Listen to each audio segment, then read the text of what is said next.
Mahakama Kuu ya Tanzania masijara ndogo ya Dar es Salaam imepiga marufuku shughuli zote za kiutendaji na operation ya Chama cha Demokrasia na Maendeleo Chadema mpaka hapo kesi ya msingi iliyofunguliwa na aliyekuwa makamu mwenyekiti wa chama hicho Zanzibar Saidi Isa Mohamed na wenzake wawili dhidi ya baraza la wadhamini na katibu mkuu wa Chadema itakaposikilizwa. Jaji Hamidu Mwanga anaisikiliza kesi hiyo namba 8323/2025 amesema zuio hilo la muda linakuja kufuatia maombi yaliyowasilishwa mahakamani hapo na mawakili wa waleta maombi wakiongozwa na wakili Guido Thomas Simfukwe ambao waliiomba mahakama kuweka zuio hilo hadi kesi hiyo ya msingi inayoanza kusikilizwa Juni 24 mwaka huu isikilizwe, ambapo kwenye kesi ya msingi waleta maombi wanadai kuwa Chadema imekuwa ikiitenga Zanzibar katika masuala mbalimbali ikiwemo mgawanyo wa rasilimali fedha.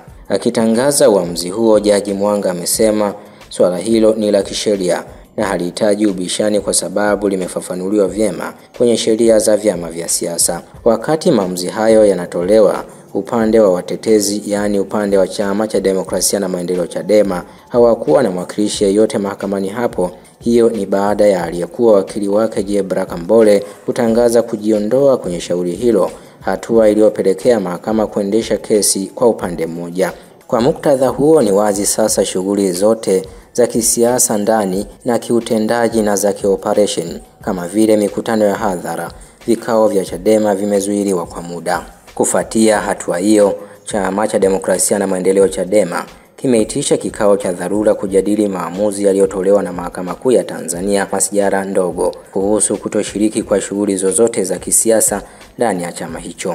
Uamuzi huo wa mahakama umetolewa Juni 10 mwaka huu na Jaji Hamidu Mwanga kufuatia kesi iliyofunguliwa na mwanachama wa chama hicho akiwemo aliyekuwa makamu mwenyekiti Zanzibar Saidi Isa Mohamed. Kesi ya msingi kuhusu mgawanyo wa rasilimali za chama hicho imepangwa kuanza kusikilizwa Juni 24 mwaka huu. Kilichofanyika jana ni uamuzi mdogo wa mapingamizi ya Mohamed na wenzake ya kuomba zuio la shughuli za kisiasa ndani ya Chadema hadi kesi ya msingi sikilizwe.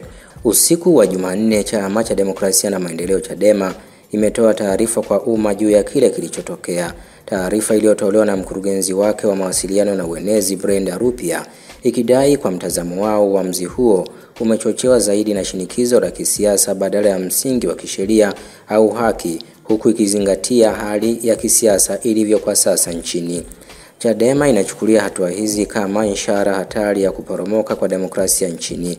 Viongozi wa chama wanafanya mkutano wa dharura kutathmini hali hii na kuamua msimamo rasmi wa chama kuhusu hatua za kuchukua, amesema Brenda Rupia kwenye taarifa yake. Tunatoa wito kwa viongozi, wanachama, wafuasi wetu na Watanzania wote wanaoamini katika misingi ya uhuru, haki na demokrasia kuwa tayari tumepokea maelekezo kutoka kwa viongozi wakuu wa chama na hatutarudi nyuma katika kudai Tanzania yenye mfumo wa haki, uhuru na utawala wa kisheria. Mkuu wa Jeshi la Polisi nchini Tanzania Camillus Wambura amesema jeshi hilo limejipanga kikamilifu kuhakikisha uchaguzi mkuu wa Oktoba mwaka huu unafanyika kwa amani na utulivu na haitamvumilia mtu yeyote atakayevuruga hali iliyopo kwa sasa katika kipindi chote cha uchaguzi. Akizungumza jijini Dar es Salaam wakati akifunga kozi ya maafisa wakaguzi wasaidizi wa polisi waliomaliza mafunzo hayo katika chuo cha taaluma polisi Kurasini Dar es Salaam, IGP Camillus Wambura amenukuliwa akisema, "Tunakuahidi nchi hii ni salama na ina amani.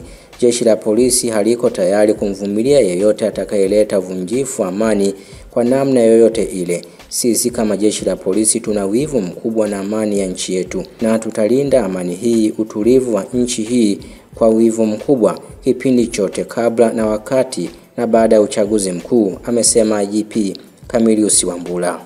Hii ni Sky4 Media.